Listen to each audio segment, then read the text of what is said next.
Everybody. All right, it is 7:05. 7:05, so we're starting our meeting. Welcome. Very excited about tonight's meeting, everybody. I'm David Geller, for those of you who know. And we should be having very special Zoom coming up.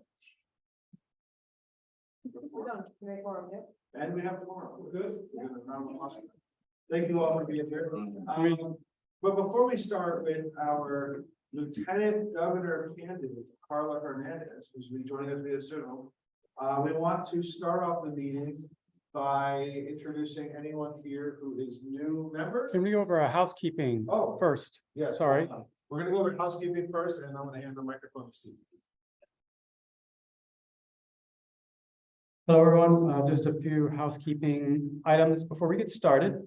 If you are in the room, please put your cell phones on mute. You may join the Zoom from a device such as your phone if you are in the room. But if you do, please do not join the audio. And also, please keep conversation in the room to a minimum so that the folks on Zoom can hear better, because there's a general mic picking up all the background noise. If you are on Zoom, for all of you who are on Zoom, give me a thumbs up if you can hear. All right, thank you, John. If you have a question, we ask that you type in the chat and you type ASK before your question and then write your question. So when we do, we will repeat your question to the room so that everyone knows what your question is. And for everyone, the Zoom is being recorded. Thank you, David. Back to you. Thank you, Steve. All right. So before we begin with our first guest speaker, Karla Hernandez, is this anyone's first meeting, or is anyone a new member here today? All right. What's your name? Introduce yourself. Hi, I'm Ciani Fox. I'm 18 years old. This is my first.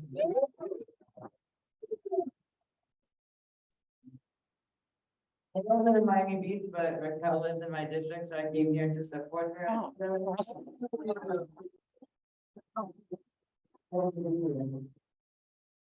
Mother, can I say the other one? Who's next? Welcome. Yes, yes. Oh. Thank you so much. My name is Marta Moreno. I am living in Miami Beach, and I appreciate and I like to stay here today. Thank you.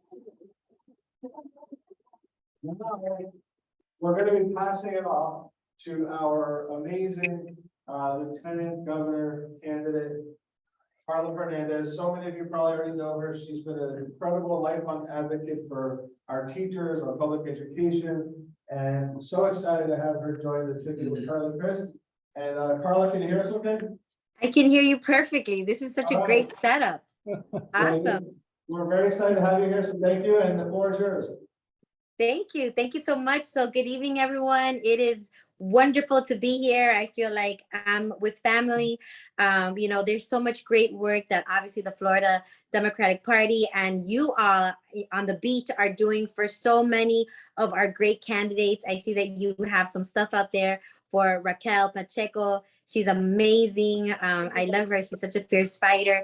And we got to do everything we can to, get Democrats up and down the ballot elected on November the 8th. So I think most of you all know me and who I am, but I won't take it for granted. I'll tell you a little bit about myself.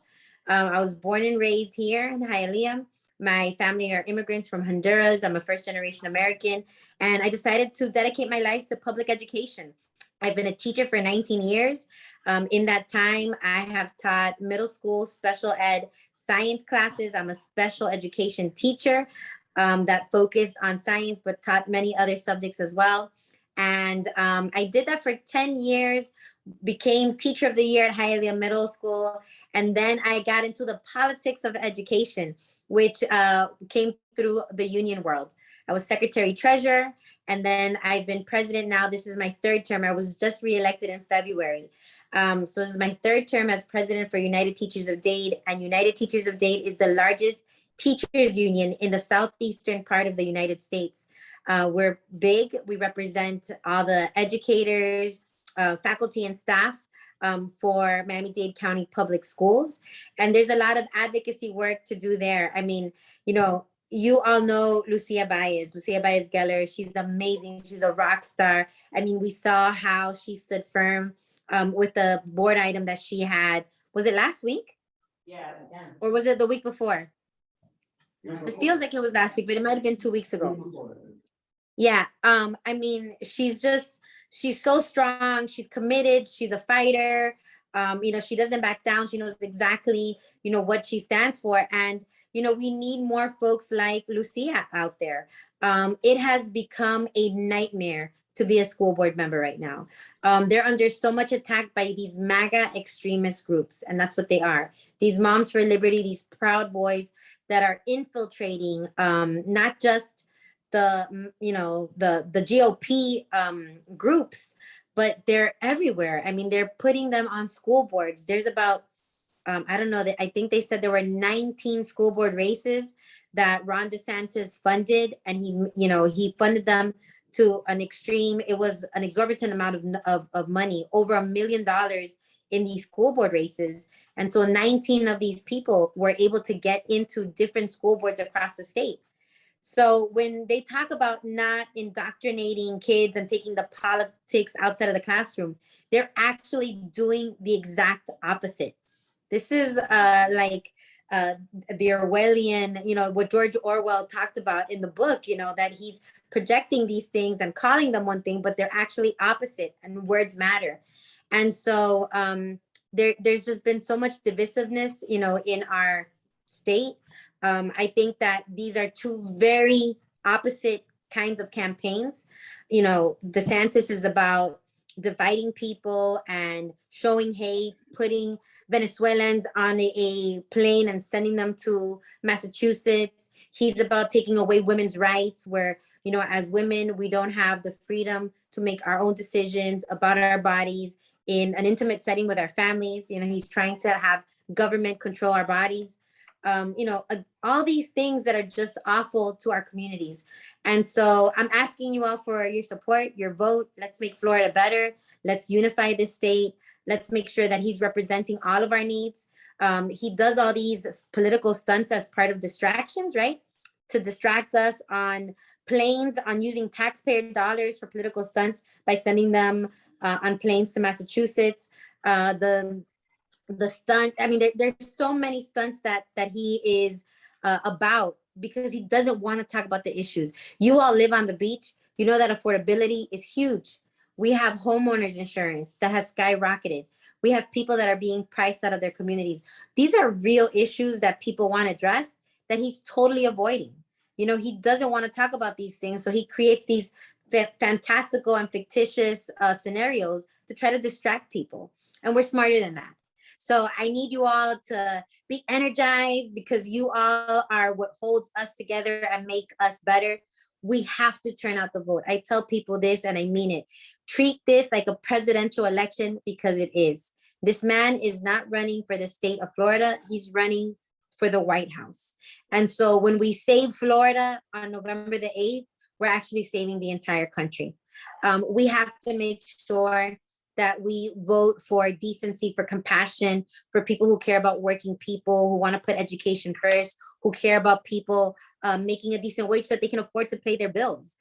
These are the real things that we want addressed. And so I need you to go to charliechris.com if you haven't already, make a donation, look at our platform, do some phone banking, do some door knocking, but we gotta turn out the base. And if we turn out our base, like it is a presidential election, we win. So that's what we need to do, and that's the goal.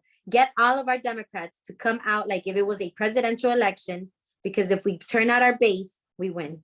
So thank you all so much. I gotta give a shout out to Aaron, wherever Aaron is.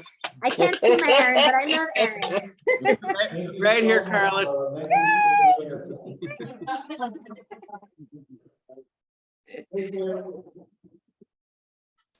You good?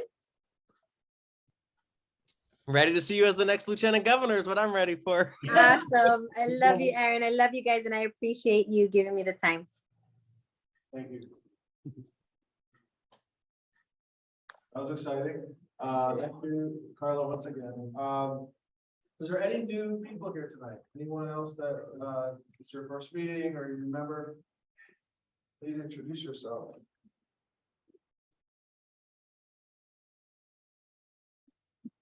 Hi, everyone. My name is Robert Hernandez. I've been a resident of the beach for 16 years. I guess technically I'm not a member yet, but I'm working on that. I just got invited, so showed up and I used to work for the DNC of Washington, and now I'm down here. So. Well,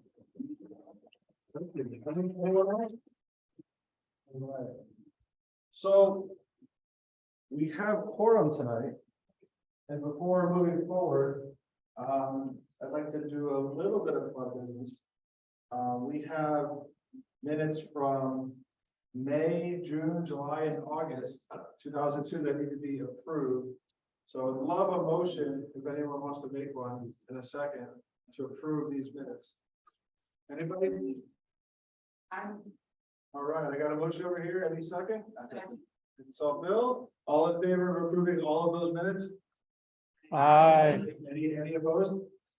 All right, all the minutes passed. Thank you. And we have two. Congratulations from Zoom here. Yay. Just congratulations. We did it. We did it. We're very excited when we formed this, so thank you all for doing that. The next thing, so we have two really exciting speakers here tonight.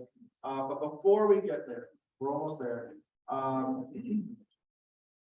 David Sexton, if you could join me up here for our second review. Yeah.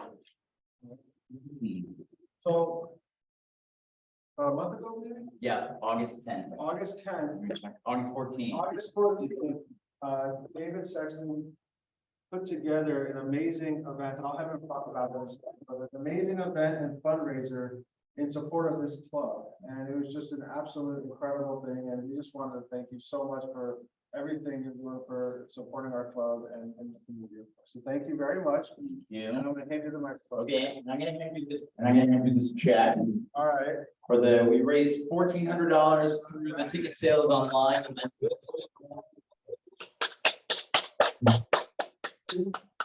we put on a play reading of a play called The Code, written by a local playwright.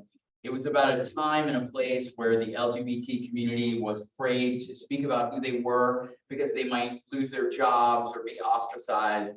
No, it wasn't set in contemporary Florida, it was set in 1950s Hollywood. But it was crazy that the problems way back then are the problems of today. And it was a great night.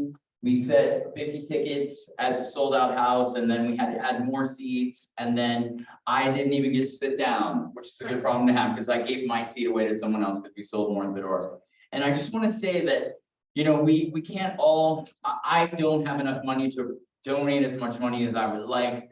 I can't go out and like rainmake and raise a ton of funds like some people in this room can. But we can all do little things. And I thought about what is the thing that I do, which is to put on events. I just did the Save fundraiser, the Save Gala. I do theater and events all the time. So I was like, I can do this.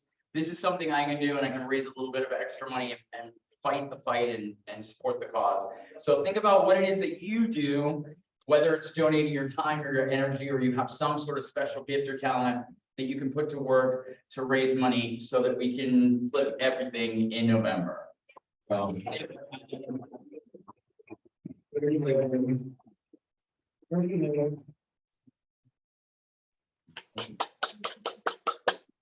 beautiful neighbor. He's my beautiful neighbor. All right. So we're here now. We're at the portion of our meeting where we introduce our guest speakers. So first, I want to introduce Raquel, Pacheco, who's running in the most important state senate seat in the entire state of Florida. And I'll let her explain to you why and everything like that, but we already know. And so here you go. Thank you so much. Thank you. It is a pleasure to be here. Thank you so much for inviting me. It's good to be among so many friendly faces. I am Raquel Pacheco, and as you know, I'm running for Florida Senate District 36. So I've been thinking about this all day. What am I gonna say? What am I gonna say? What am I gonna say to a crowd that thinks like me and feels like me, right? And I thought, well, I'm gonna talk about what matters, what's on the line this election, right? And then the answer came to me, and it's literally everything. Yes. Everything is on the line this November. And I say that because my opponent is one of the most extreme GOP, senators up in Tallahassee. We all know about her, she says that being gay is temporary. She says that racism is over because we had a Black president for 2 terms. She wants to take away women's right to body autonomy into our lives. So when I say everything, I think about it from that perspective. When you take away a woman's right to choose, you take away her right to plan her life. If you had taken that right away from me, for example, I wouldn't have been able to go to college. I wouldn't have been able to join in the US military like I did for 6 years. And I wouldn't have been able to start my own business at the age of 22. Because nothing impacts your life more than having a family. Aside from that, we're talking about a party that claims to be the party of small government and freedom.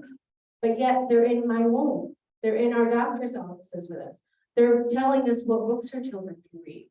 They're telling us who we can love.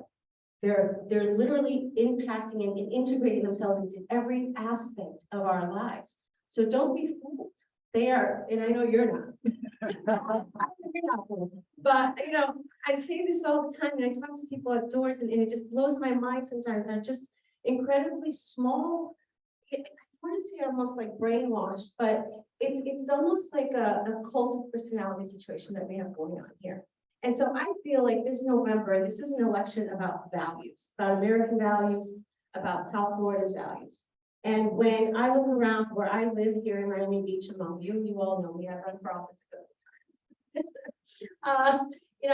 I embrace the diversity. I embrace the love that I feel in my city and the openness and the inclusion, right? And I want to celebrate that, and I want to teach my son to celebrate that.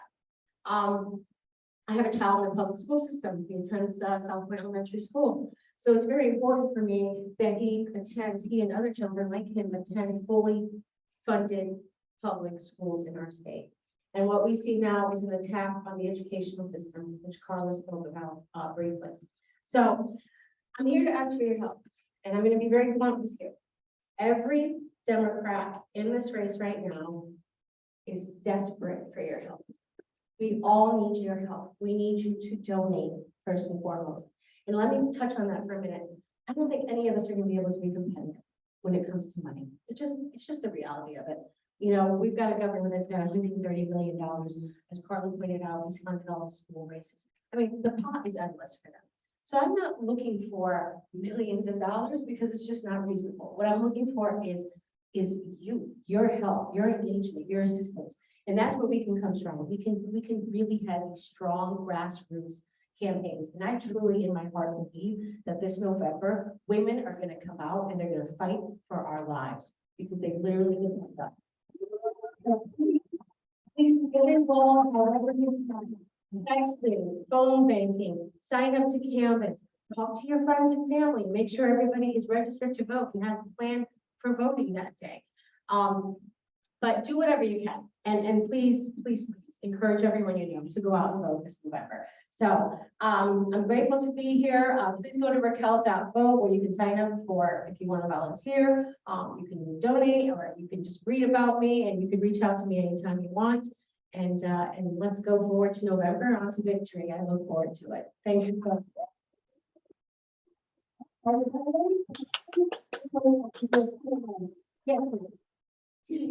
If you could explain just briefly, I know David represented 36 is a really critical district, and I feel a little embarrassed that we all know why, and I'm thinking, wait, you could elaborate. Sure.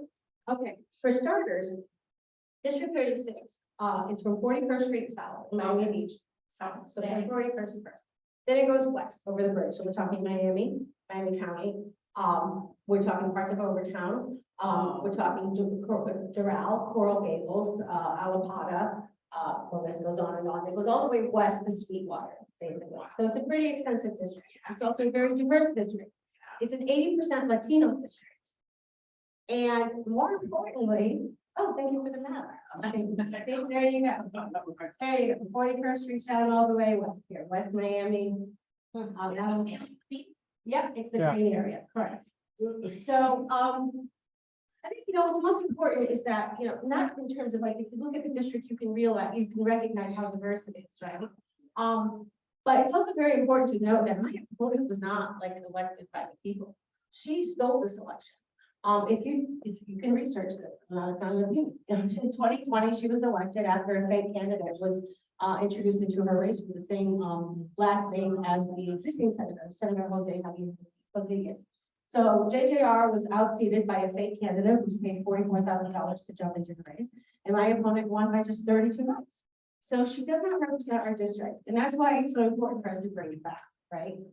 And of course, when we consider our district and the fact that her values don't align with us, that's what makes it even more dangerous. And then you add to the fact that if, God forbid, they get a Senate, majority, they can then override a Democratic governor's laws. So we have a problem. This is why we really have to hang on to this. We really have to fight for this district. Thank you for that question, John. Yes, David. So looking at the territory, Miami Beach plays a really important role in ramping up the number of votes. However, Miami Beach has a horrifically low turnout. I think, what was it, 19%? Something ridiculously low like that. What is the plan for here in this geography, and what are we not doing that we need to be doing in the plan? Okay, great question. So we do have pretty low voter turnout, and it's a shame. I mean, it really, there's just no excuse for not voting. Come on, it's up already. The good thing, a few good things are happening this year. One is we have a gubernatorial race on the ballot, and that typically draws a lot of people out to vote. We have a couple of commission races. We have one commission race here in Miami Beach, which is also going to get a lot of people out to vote. And we have probably the most significant issue in terms of state level issue is the matter of choice of women's rights. And I think that's really going to turn out. We're seeing people register to vote at higher rates than usual. And I don't have all the data yet, but it seems like it's more women than men, which shows it's an indication of where we're headed this November. So our plan is to do the same thing, grassroots approach, work with groups like Miami Beach Democratic Club and others like Save and Emily's List and Ruth's List and all the organizations that are supporting Vote Vet, one of the organizations that's supporting me, to go out there and really turn out the vote. Honestly, I think that this election cycle is going to be pretty much according to party lines. People are going to vote according to their party.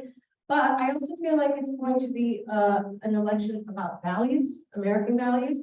And I think that, I really believe that choice is going to be the issue that really draws out most people to vote this year. And I think, and I look forward to that being, a good thing for us. But we will be working to get the vote out. We will be doing outreach to all the voters out here, whether it's phones, texting, mailers, whatever we got to do. We will be definitely out there working. We ask you to join in that fight and make sure that everybody, that you reach out to everybody that make sure that they vote.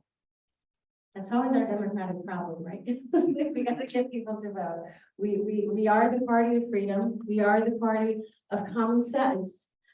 We just got to go through and execute on that. So I'm really counting on everything this year. Any other questions? Yes, Timmy. You and I were just speaking a little while ago, and the fact of the matter was, you were out campaigning in Sweetwater, not the outdoors. And one of the things that I would like to bring to the crowd, and we're doing this internally in the club too, is we cannot forget about the no party affiliation voters. Right. They are, Yeah. And you were knocking on doors with them. We've been doing phone banking with them, with that focus being, at least in the short term, the idea to get out that vote and get independence. Thank you, Tim. That's a very important point. As I mentioned, I think that this is going to be one of those elections where, the D's vote for D's and the R's vote for R's. But those NPAs, at least from my experience, are far more moderate than we probably give them credit for. So I'm really focused on those votes because those are like, and thank you for your efforts to focus on, because I think that's really the key to winning this election. And the good news is in our polls, 68% of those people said that they would not vote for a person who supports a full ban on abortion, 0 exceptions. So that's a very good number. Yes. Does anyone else have one common question? Is there? No, there's nobody else. No, it's an extension on yours and on Tim's. So I agree about mainly it's gonna be along party lines. However, I am fearful that the Democratic Party stands to miss out on a substantial number of Republican women also feel very strongly that they don't support a total ban on abortion. And I'm wondering what, again, to this gentleman's point, what's the specific plan to reach out to, because I know some, not good friends, but I do know them, Republican women who are not willing to accept a total ban on abortion. I feel strongly. There is no, because if they can't help themselves, we can't help them either. I mean, if you're a female Republican and you're willing to vote against yourself, and you're willing to vote against other women because you like what DeSantis did, I don't know, when he shipped off the image, I don't know what to tell you. I don't think that. Won't support someone that advocates for a total ban on Right. Republicans. You know, they signed up for the, but they won't support a Right. total ban on abortion, or candidates advocate for a total ban on abortion. Right. Do we have a plan to reach out to them? Well, the plan then is to just make sure that they know that my opponent, you know, is not like-minded. I mean, my opponent supports a full ban on abortion. How? By knocking on doors. I mean, and you know, I'm glad that you brought up that point, because that's one of the issues that I had this weekend, in Sweetwater, is that they didn't really know where she stood. And the issue that we have there is that she won't talk about it. And now, as you see, as a whole, the Republican Party is trying to walk back on that topic, which is why DeSantis did what he did last week when he shipped off those immigrants to Martha's Vineyard. This is a distraction, right? I won't let them get away with that. I keep bringing it back to the issue, because that is the single most important issue this November.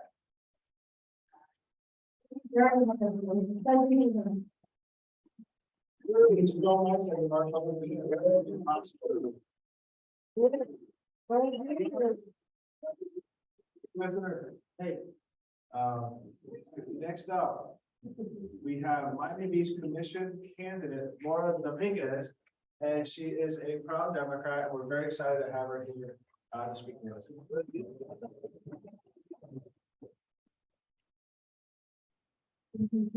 Hi, everybody. My name is Laura Dominguez, and a lot of you may remember me or know me as being the late Commissioner Mark Samuelin's partner. And he and I both love this city. I share his commitment to service, and that's why I am running to complete his term. I absolutely love Miami Beach. I'll tell you a little bit about myself. I was born in Dade County. I'm a native Floridian. I grew up coming to the beach and doing staycations and spending time with friends and family. I do remember the glamour and the glitz of the 90s and early 2000s in South Beach, and how the city has evolved and grown and changed throughout the years. I spent my career working in the cruise industry, and I worked for several different cruise lines and then later on in travel marketing groups.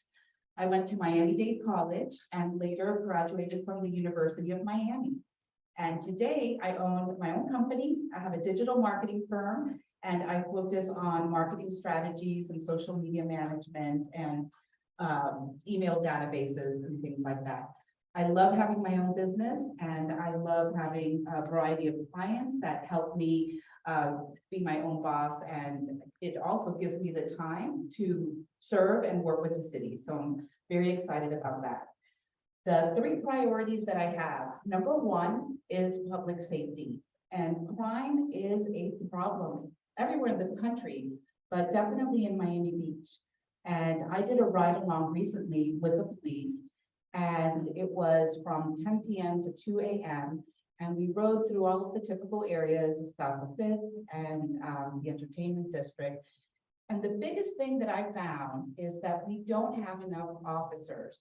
And as police are retiring or leaving their jobs because they're burned out from working so many shifts back to back, especially during spring break, it's really difficult to recruit police officers today. And then when we do, We have 7-month police academy training, which is very necessary. But then there's also a 2-month Miami Beach training, followed by them getting in a patrol car with a partner. So it takes a long time from interview to see if they qualify and getting them on board. So I want to see, if elected, if we can find ways to recruit people that are already existing officers, or find more opportunities for people to join the police force, get fully trained. But if we do get existing officers from other areas, they don't have to do the 7-month police academy training, and then they would do the 2-month Miami Beach training and can be in the patrol a lot quicker. I was out canvassing on the Venetian Islands, and at the end of my different walks, it was super hot. And the last person that I was visiting, I knew that they were out of town, but I was just gonna leave a note on their door anyway. And so I left my purse in the front seat and got out of the car. I pressed the button to lock it, went to the front door, came back. In that 15 seconds, my purse was stolen from the car.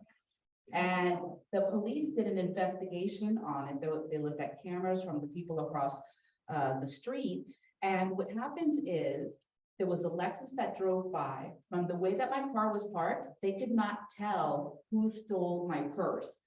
But even though I canceled my credit cards right away, so they tried to use my credit card at a gas station. And so that same Lexus that drove by my car was the one that filled the tank in the gas. Well, guess what? That Lexus is a one-on-one rental, not Hertz. It's an individual LLC that rents out luxury cars. And they don't always take the information on who it is that is renting their car, because they could be criminals themselves.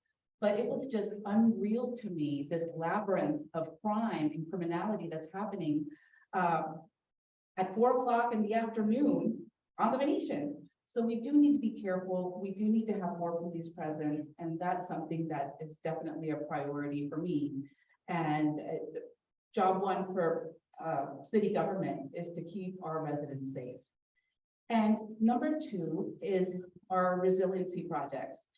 I recently met with the city administration, and I was asking about the progress on different projects that we've got on the books. And some of them were on the shelf and some of them were not. And when I asked why, they said, oh, because the city commission hasn't talked about it again, so right now it's on reserve. Resiliency and the infrastructure program is so important to me. And I will make sure when I get in that I meet with the city staff, I find out and prioritize which projects should be done first. Ensure they're funded. Some of them are already with the GEO bond that was passed in 2018, and others we still need to look for ways to get funded, and make sure I would work with the commissioners and the mayor to get them scheduled and executed. Some of the stormwater drains and sewer pipes underneath our streets are 40, 50, 60 years old. Our biggest vulnerability is an emergency happening, and then us having to pay extra money because something wasn't scheduled and had to be fixed on an emergency basis. I live on Belle Isle, and I serve on my neighborhood association on Vera, and we recently had that emergency, and the project is still ongoing with a pipe that burst on Dave Boulevard, and it's currently in the final stages of completing the project. Quality of life is also a priority for me, and that has so many layers to it, whether it's short-term rentals and making sure that any bad operators, we have the code enforcement team, and making sure that they crack down on that area. Traffic, congestion, noise, making sure that the city is planning in advance for the high impact weekends, which are so difficult for us as residents. But I want to be there to help and serve and be part of the solution. So you can learn more about me on my website at lauradominguezmiamibeach.com. The campaign just started at the end of July. And so I've been running for a couple months now, and the forums and the speaking engagements have started. So it's been very exciting to talk to the residents and see all of you face to face. It's my first time speaking here at the Democratic Club, and it's truly an honor. I'm so happy, and I'm a member. And This is a nonpartisan race, so it's not at all by party, but it is an important race. It's important to me personally, and I would appreciate all of your support in this election. Laura Dominguez, ballot number 132. Y para mis amigos hispanos que están aquí, un beso, un saludo y gusto de verlos. Thank you.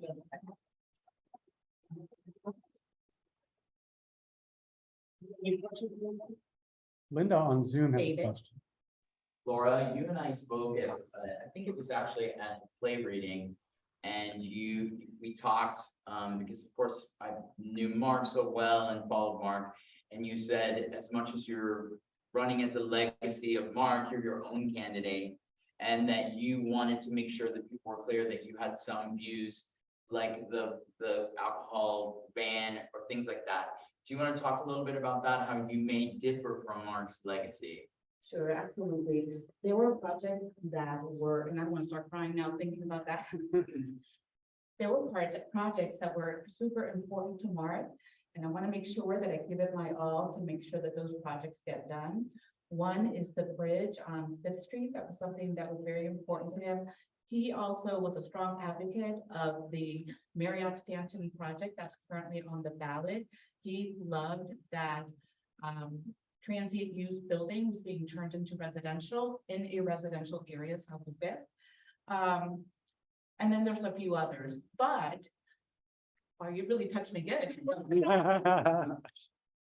But yes, we differed on different things. We were on house divided, whether it was 2 a.m. or 5 a.m. And it's because I was born and raised here and grew up here and know how fabulous and beautiful our city is. But the Fontainebleau has lived, and we're gonna say they can't stay open until 5 a.m. There are areas of the city that already have ordinances in place that protect them at 2 a.m. And it makes sense because they're residential areas. So South of Fifth has an ordinance in place that came out in 2016, and there are some exemptions to some of the legacy businesses. But at 5 a.m., a 2 a.m. rollback for the entire city is not on my agenda. That's not something that I'm looking to do. Thank you. Linda. Yes. You want to read it out, Steve? Oh, no, she has her hand raised. Okay. So I think Linda can just go ahead and speak. Okay, thank you. Okay, hi Laura, thanks. Yeah, I'm on Zoom. Hi there, thanks for bringing up the concerns many of us have about the illegal Airbnbs or the illegal short-term rentals. That's a real problem. But I'm wondering, what are your ideas and plans for addressing the affordable housing crisis we have in Miami Beach? Thank you very much. Thank you for the question, Linda, and that's actually a great one and a very complex one. I actually was meeting with a developer today, and we talked about affordable housing for quite a bit. And what he was explaining is there really has to be a special formula for it to make financial sense to even build the project now, or to consider a project like that.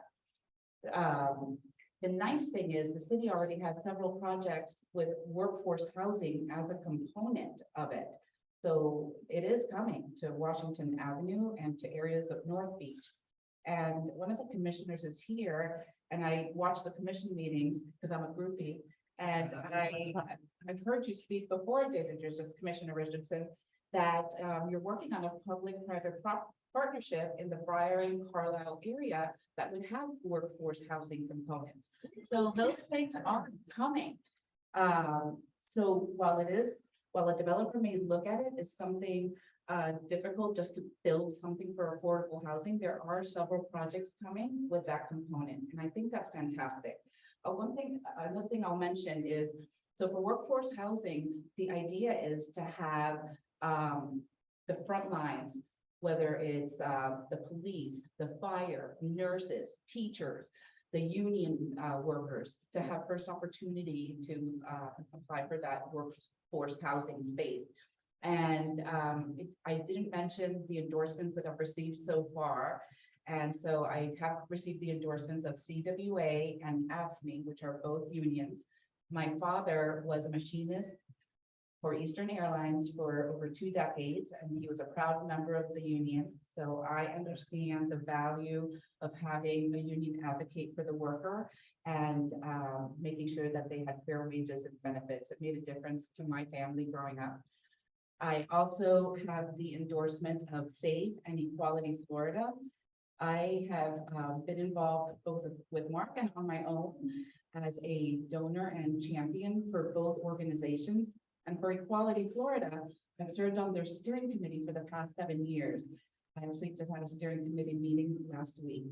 I'm proud to be part of those organizations, and I attend their events, and I was honored to receive their endorsements. I also received the endorsement of the Miami Realtors and the Miami Beach FOP. And about an hour ago, while I was still outside in the lobby, I got a call from Ruth's List, and they've endorsed me as well.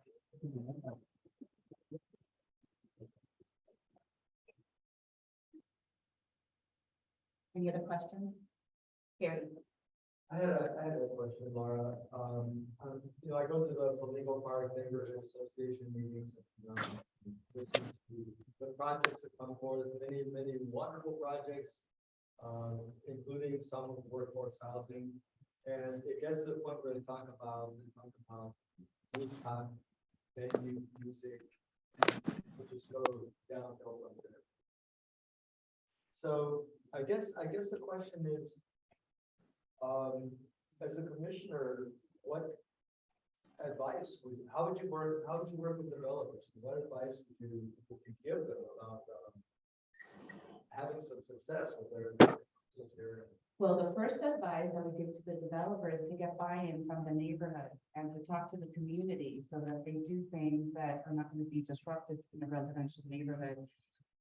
South of Fifth, there was a restaurant called Chivo, and they have a rooftop bar, but they had spoken to the neighbors, and the buy-in was Monday through Friday, close the rooftop at 10. Saturday and Sunday, you can have till 11 or 12, I forget the exact time. And the rule was also, you can have ambient music, so that meant recorded music throughout, no live music, because the neighboring buildings didn't want to have all of that noise. And so it's something that's being proposed in Flamingo Park. I believe the president is Scott Needleman, having the developers get in touch with Scott so that he can then communicate to the Flamingo Park Neighborhood Association and to the developer, hey, let's get a meeting so that we can talk and say what hours would be acceptable because it is a residential area and people are sleeping.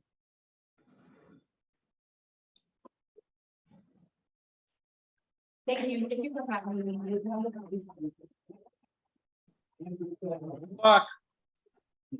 Good luck, Laura. Thank you. We just got a message. Representative Joe Geller is on the Zoom. Want to say a quick word about the Charlie Crist campaign? Absolutely. Just wanted to say hi to everybody and wish everybody a good night.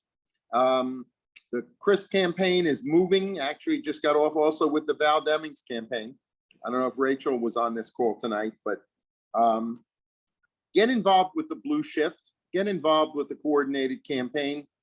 These are important elections. We're in the hunt on these elections. Charlie Crist and Val Demings are both within, up or down 2 or 3 points of being able to win these races. They're both still out there. They're both yet to be written. What we do in these it's 50 days from today. And what we do in these last 50 days will decide whether we win or lose. This would be the first time we've elected a Democratic governor. Literally, the last time a Democrat won was 1994. And of course, we feel keenly the loss of our former US Senator Bill Nelson, but this is a chance to take one of those Senate seats back and have some real representation in the US Senate. There's a lot of good candidates for a lot of good seats. We got some good congressional candidates in Dade and Broward as well that can frustrate this move to the Republicans taking over. But it starts with Val Demings and Charlie Crist, the top of our ticket. I just got off another Zoom with Karla Hernandez, our candidate for lieutenant governor. We got to fight this one, folks. This is not falling in our lap, but it's not out of reach either. We can make the difference here.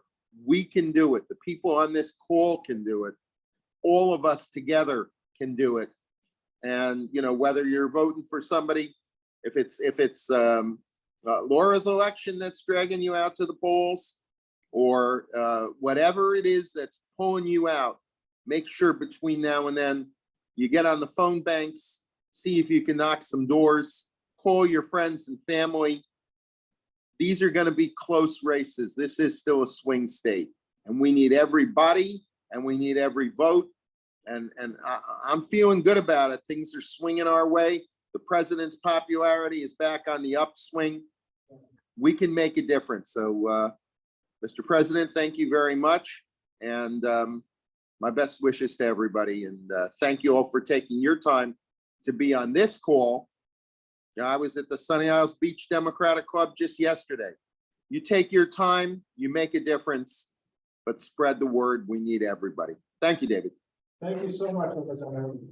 And with that, there was another Geller you heard my report from, so he stole my report. Thank you so much, Representative Geller. So I was actually gonna say the same thing, so I'm very glad you got to hear it already. This is so important, we all know it. We have some amazing candidates.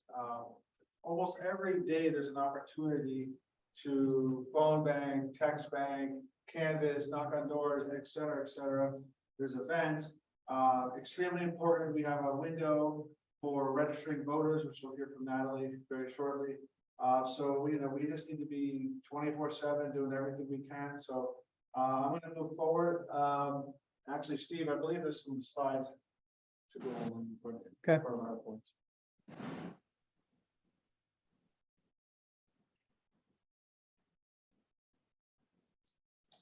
Okay, so we have a lot of upcoming events, and before we get to that, thank you so much to everyone who came out this last Tuesday. We had an amazing happy hour, action of hour at Whitman's. We have, as you can see, a lot of upcoming events. So take a look. It's also on the agenda, and we're going to send these around. So that's up there. More. David, what time is the Women's happy hour? Am I missing? To give it time? Doesn't have the time on there, but they typically start around Six to 9. Yeah. Well, we'll make sure they do the emails and see all that. Yeah, all the action happy hours are like 6 to 9, except there's one, I'll point it out just here. We have on Sunday, the Sunday before the election, we have a get out the a GOTV brunch at Whitman. So it's going to be a brunch one on Sunday. And there's a lot of upcoming things. The other thing I wanted to tell you all very important. Starting in November, all future meetings of the Democratic Club will be held on the second Monday of the month. Right now, we've been meeting on the third Monday, and the reason why we're making this change is because for some reason, the third Monday of the month has been falling on tons and tons of holidays, and so going forward, we're going to try this out. So that'll be in your emails as well. Yeah, starting in November. Yes. Not next month. Correct. Okay. November, correct. Yeah. And let's see. It's gone through my area, so I'm gonna pass it off to, let's start with Natalie. Our voter registration chair.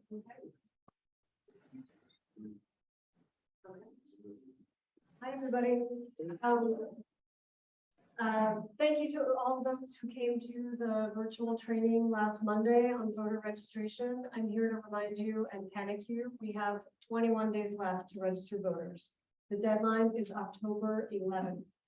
And for those of you who've heard me say it, or perhaps this is the first time, I am a proponent of decentralizing voter registration. It is a daily practice for all of us.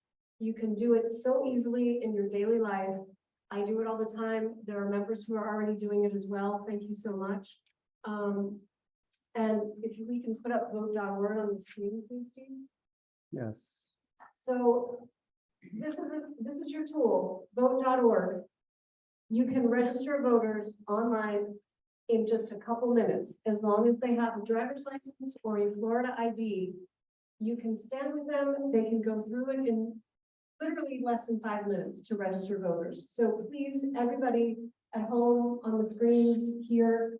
Think of one or two people, set a personal goal. Maybe it's one person, but think of someone you know who maybe moved to Florida during the pandemic or just hasn't ever been engaged before. We all know somebody.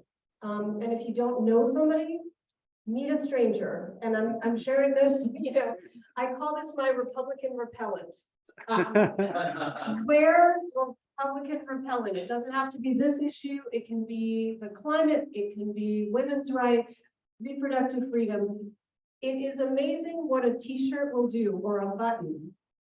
It kind of breaks the ice with people so that when you approach them, they know your values and they are open to talking to you. And if they're not, then you've repelled the Republican and you can move right along. This t-shirt happens to have vote.org on the sleeve. You can register people right from your sleeve. And I can tell you that this issue is speaking to young people very, very well. They are also fired up about reproductive rights. And if you can hear them for me, but I give these away free to teenagers. I charge adults, but at Trader Joe's, at the coffee window, in the lift, that is where I am registering voters. That is where we can all be registering voters. Vote.org. It makes it so easy. If they don't have a driver's license or ID, I have the forms and I will invite you to come over, pick up the form. We have pre-addressed stamped envelopes to take away all the barriers for anyone. I think part of the problem with voter reg is laziness. And it's people who, I mean to do it, but it's a pain in the butt, or I don't know how to do it or whatever. Let's take away all the barriers. Make it easy. Think of yourself as a voter registration concierge. That's how I think of myself. And I'll just share that this morning, I was at my coffee window. There was a young woman standing next to me. We were waiting on our coffees. I got her registered. Wow. You can do it every day. Every day. Lastly, if you can go to the next slide, we are getting creative about where we're registering people. This is at the Palace yesterday. We registered 7 people at the Palace. They are at the Palace. They are equality-minded people, right? So those are 3 new voters right there in the middle. Wow. This is Luke volunteering with me. You don't have to wear top pants. I was just feeling it with the Palace. It works. Just bring it to the people wherever they are. Find our like-minded people. Find them where we share values. Bring it to the people. So if you're interested, I would be super excited. The Palace has basically opened their doors to us. We could be there every single night until October 11th. If I have enough volunteers, let's do it. But if not, we can do Saturday and Sunday brunches. They have 2 seatings. I have a sign-up sheet at the table over here. Also, Nathan's Bar, Nathan's Video Bar, Big Gay Bar. He has made his bar open to us as often as we want. Again, if you're interested in volunteering, please come see me at the table afterwards. We can do it as often as we've got enough people. There's only one of me, but I'm asking for your help. And Bill and Stephanie, thank you for coming to the Palace yesterday. Luke isn't here, but he was amazing, and we got it done. Alan and Jessica are not here with us tonight, and I'm wrapping up. I can see that. Academy Awards face. Alan and Jessica aren't here tonight, but they made an important point. They took it out on the streets this weekend, Flamingo, and they went to Lincoln Road. They struck out. However, they were wearing their Republican repellent. One in this tee, she had her pro-choice as fuck t-shirt. Yeah. And you know what they did? They got people excited about voting in November. So don't think of it as a loss. If they're already registered, that's a good reason to not get a registration. That's a really good reason. But think of it as voter contact. You are getting out the vote every day. Okay. All right. How's the new question?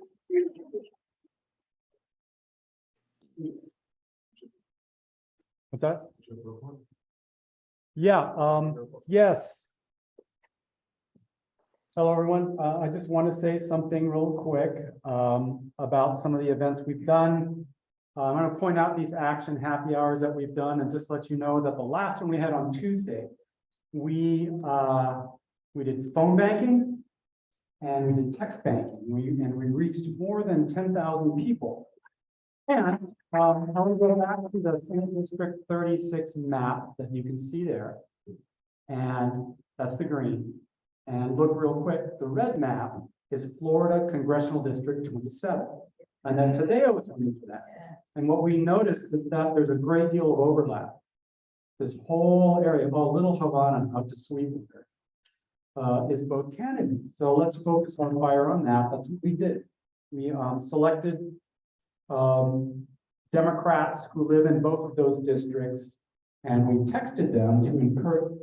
We selected Democrats who are not signed up for vote by mail in those districts, and we texted them to ask them, hey, do you want to sign up for vote by mail? So we reached 10,000 of them on last Tuesday. The next event we have is going to be here on the 27th. And we have 10,000 more of those voters that we will be texting to. Now, that's what we're doing at this stage.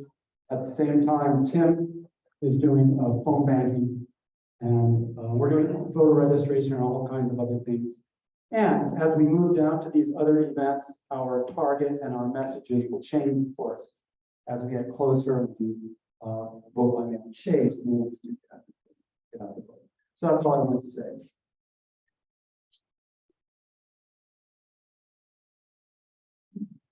We do have an open phone bank that we've been, that's up and running for how long? You said it was. Well, yeah, it's still open. Yeah, it's not exactly. closed. So anybody can log on and do phone banking, you have to sign up for the program, it's pretty easy to do. And right now, I've been focusing on, and I think that, what we've all spoken about it tonight, is the fact that we're at least initially trying to reach out to NPA registered voters here at Miami Beach, because they're persuadable. And that's a target audience for us, and that's what I'm going to be working on for the next couple of weeks as we evolve towards closer to the election date, when we'll change our focus and work on something else. But anyways, the phone bank is open. Anybody who wants to do it, it's really easy to do. Oh, sorry. Sorry. Where are the directions for getting on the phone bank? There. We'll have to email them out, I think. Yes, we will. We use a program, and you have to establish an account in the program and log into it. And then you get the phone bank, and you can dial directly from it. Like, You so have- I'll get an email. This phone bank, you actually do have to dial the call from your own phone. If you read it from a computer, you can do it on your phone, but you can also have another, your laptop or your tablet, and read the numbers there, it's dialed on your phone. And the instructions are pretty clear. Yeah, that's why I want to know. You'll get it. Yes, that's. I know Linda has a report to give. She's on Zoom. Sure. Hi, I'll keep it quick. Tonight, we're thrilled that we had quorum, and I think that was also because, yeah, I know Mason like, but anyway, I think part of that was because Tim Johnson and I called all the members, had wonderful conversations with several people, mostly left messages, of course, but had some great conversations, and some of you showed up, so thank you.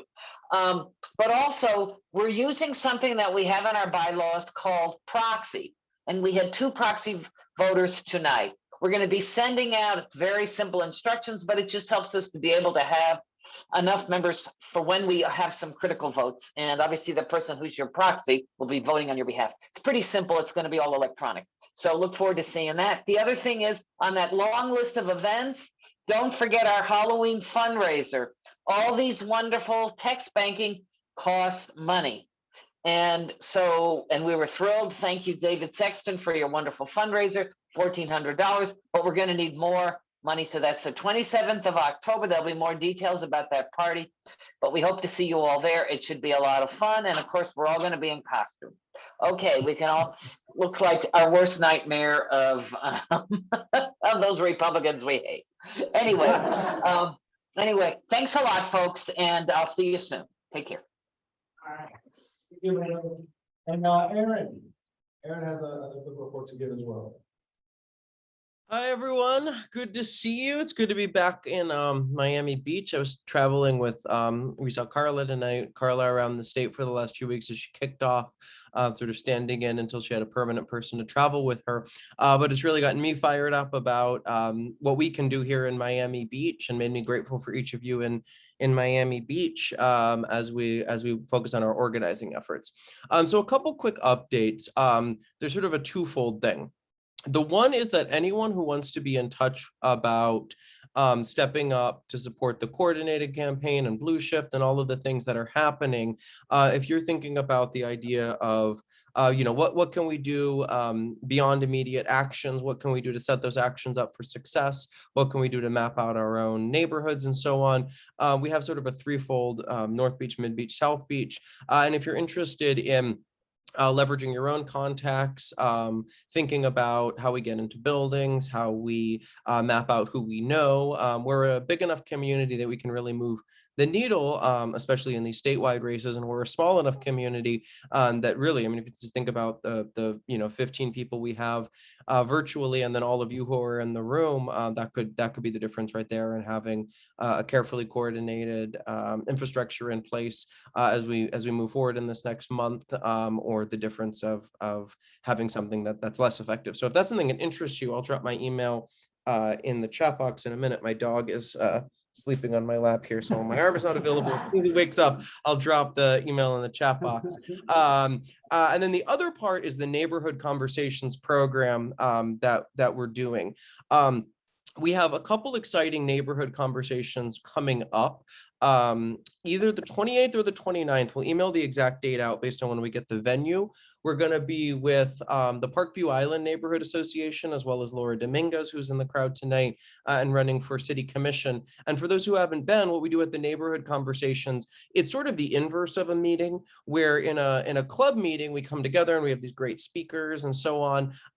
In a neighborhood conversation, it's the inverse. So the speaker is there to listen, to take questions, to give their expertise. And so that conversation, it's a strict hour. Those of you who have been know I run it very tightly, and it is not a minute longer than an hour, and I pride myself on that. And we take inventory of what people want to talk about and before, and my former teacher background comes out, where it's really kept tightly to an hour, and then we can hang out as much as we want after. But that's going to be with Laura, who's a candidate for commission, and the Parkview Island Association.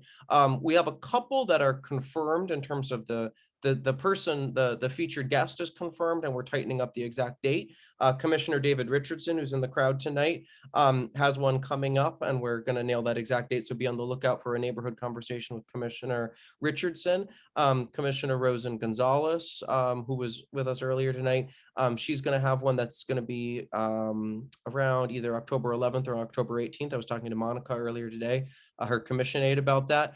We also have, and this one is specifically about getting out the vote, with County Commissioner Eileen Higgins, who's a great friend of the club and a champion for all of us in public office. That has a specific focus on getting out the vote on October 19th. So we have all of those coming up. And then also Raquel Pacheco, who is with us tonight, she's going to have one about mobilizing the vote in the second half of October as well. So those are great small group discussions where we also, all of the feelings you feel about, I can't believe they're doing this, I can't believe they're doing that. This is your chance to come and talk about in an intimate group about whatever's on your mind. And what we do there is we structure it to harness into action.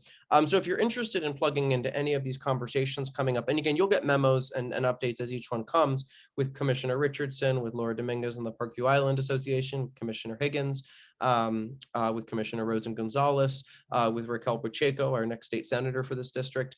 We'll update you about those as they come up. And if you're just right now thinking, you know what, I'm not really sure what I can do, or I know people in this part of the beach or that part of the beach, then shoot me an email, and I'll drop my email in the box right now. My dog is a little bit asleep, so I can kind of shift it. Shoot me an email, and I'll put my cell in as well, and you can reach out, and then we'll plug that into our structure that's now in touch with the coordinated campaign, with Blue Shift, with the Chris Hernandez campaign, with the Demings campaign. I've been in touch with all those people, and if you're interested in just, I know people and I know this area, then just let me know, and we'll plug you into our infrastructure, and we'll have those neighborhood conversations coming up a whole bunch in October as well. Thank you, Aaron. And thank you for what you're doing on the campaign trail. Very important job, so thank you. Next, did I miss any officer reports? I believe I did, okay. Next, I want to recognize our Commissioner, David Richardson. Thank you for being here.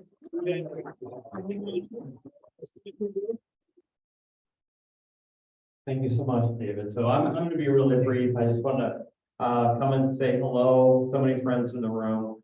Talk very quickly a little bit about the election on November 8th. David, you were asking a question earlier about turnout.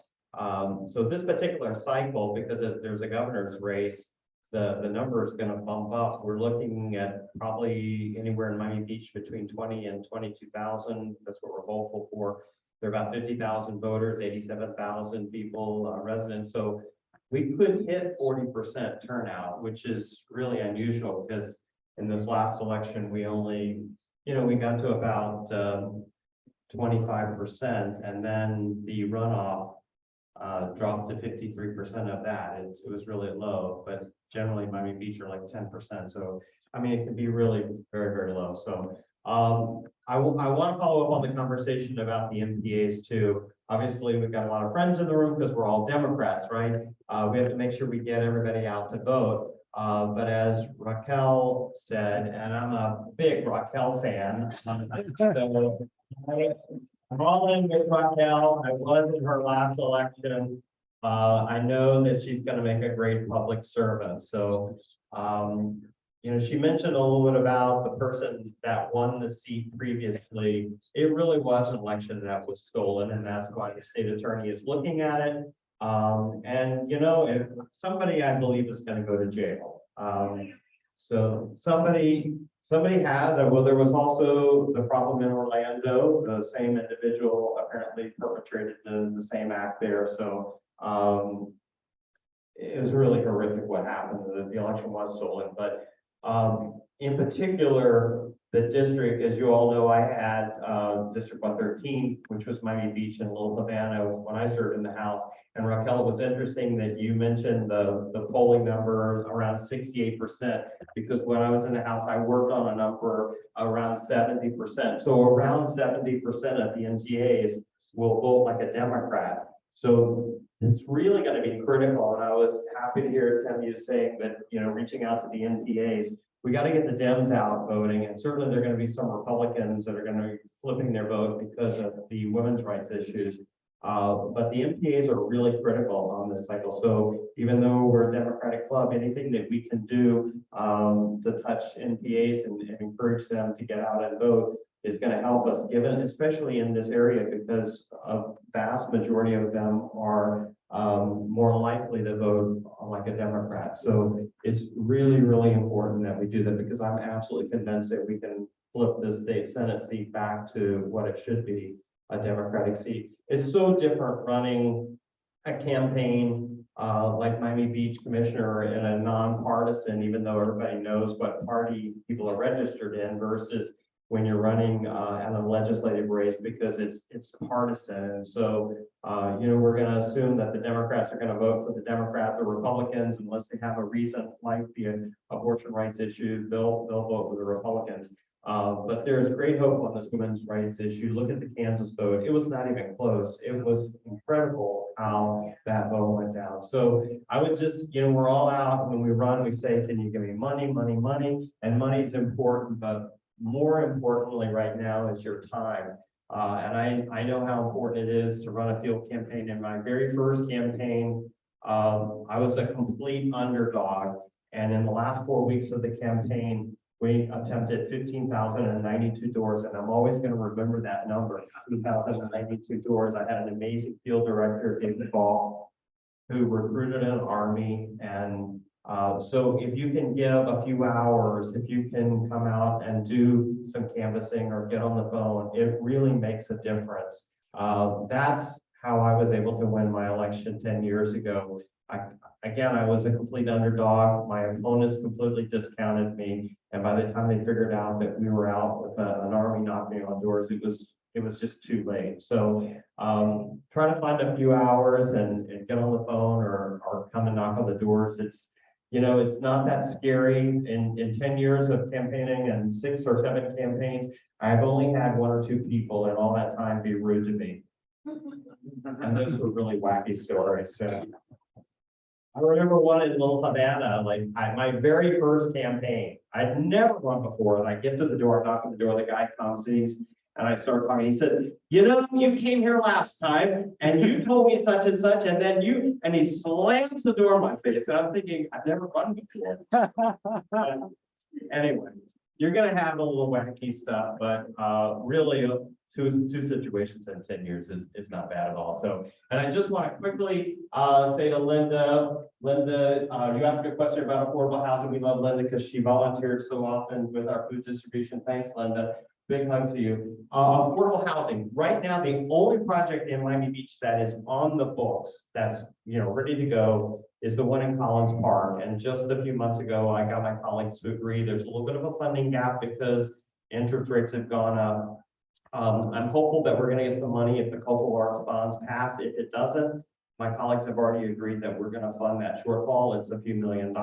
So that project is going to happen. As Laura mentioned, I do have a plan for the bar in Carlisle. It's the same company, Servitas. I've been working with them for over a year. They don't want to submit their proposal until Collins Park is completely closed out. But I firmly believe that that's a way to get a brand new bar in Carlisle and have it paid for with the workforce housing. The numbers work. I've been poring over that for more than a year. There's a brand new project that just came to us, the JCS that's over on Espanola Way. There's a piece of property that you might see as grassy and has cars parked on it. Sometimes it's on the west side where the old school gymnasium is.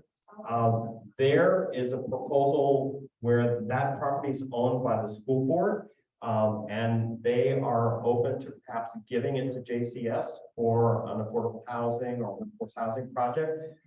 So one of our commissioners wanted more information. That's been sent to land use. We're going to hear that. And I'll be able to give you more information, but that could be a real opportunity there. We've got to do more to get some of these affordable and workforce housing projects going. It's really very, very cool to be, and I'm prioritizing it as well. So the one at the Byron Carlisle, if we can get it all done and everything, it'll be 177 units of workforce housing. So, hey Harvey, good to see you again. You got a question? The buildings in Washington that were supposed to be for workforce housing that the city bought. What's that the city bought? Yeah, the 3 buildings on Washington across from the convention center. So they are now affordable housing that we are. You talking about the ones that are there that I mean, they need to be renovated. Okay, so well, I told David I would be brief. No. Let me say, we've had a real challenge in the city with Miami Beach Community Development Corporation. I sort of took over that project from John Elliman as a watchdog, if you will, when I got elected. And I had been incredibly patient with them for more than 2 years, but they weren't able to step up. There were facilities that were not being repaired and taken care of properly. So a year ago, I met with the county and with the state and with the federal partners, and it became clear to us that they were just not going to be able to step up. So Eileen Higgins from the county has been very supportive with Dr. Liu of having the county, they're going to take over the majority of those buildings. So they're going to take them because they have deeper pockets, because it's going to cost millions and millions and millions of dollars to bring them up to where they need to be. Now, I told Eileen that there are 2 buildings that I want back for the city for some very selfish reasons. They'll still be workforce housing, but they're the properties that are on Washington across from the convention center. And given the proximity to the convention center, I would really like to keep those in the city's portfolio. So I'm going to work with her office on. She's committed that she's open to that idea. So You don't want to sell. no, I do not want to sell. No. I don't want to sell those, and I want to keep them in the But all of the properties, so basically the Miami Beach Community Development Corporation, which is a quasi-governmental agency, is going to hold. Those properties are going to go to the county. The county's going to make all the repairs. There is significant debt associated with many. And then down the road, I want 2 of them back in the city portfolio. Yeah. Any other question? David, thank you so much for giving me a few minutes. I appreciate it. It's good to see everybody. Hey, and I'm just gonna take my first little privilege here. I'm down 45 pounds. Hey. My goal was to get back to where I was the night I got elected 10 years ago, and I hit that a couple of weeks ago, and I'm happy. And thanks for all of you for supporting me with that. Thank you. Thank you. I'm going to these slides. I'm gonna follow it. Thank you so much.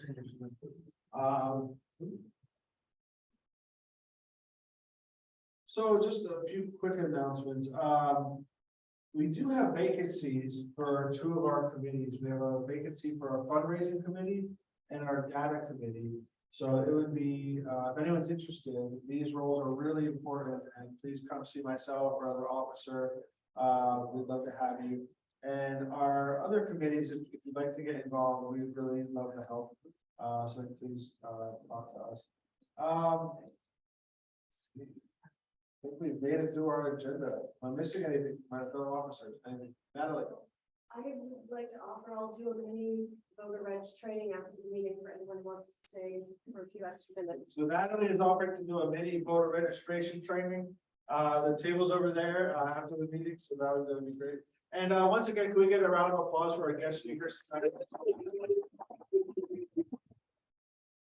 And we have some great Raquel Pacheco merchandise, underwear. So please grab a sign up and help. Yes. Yes.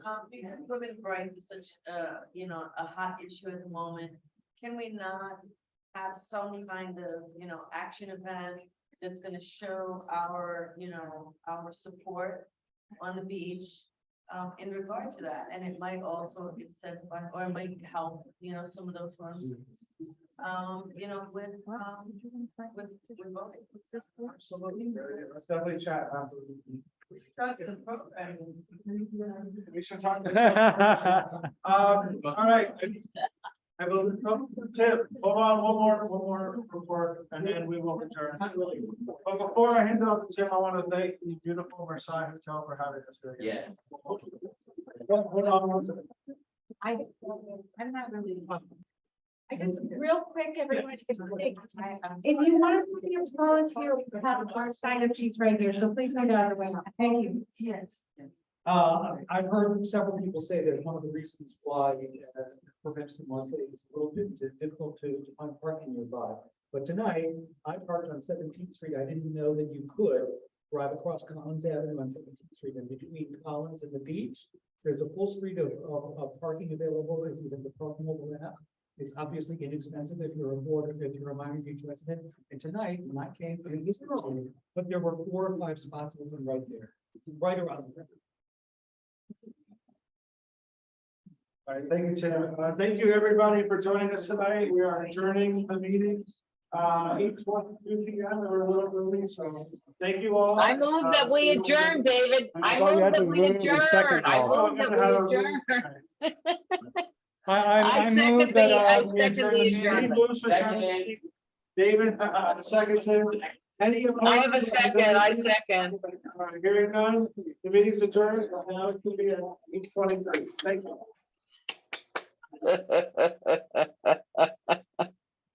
It's okay, quite a few people there. I just want to look what's going on. Yeah. Okay.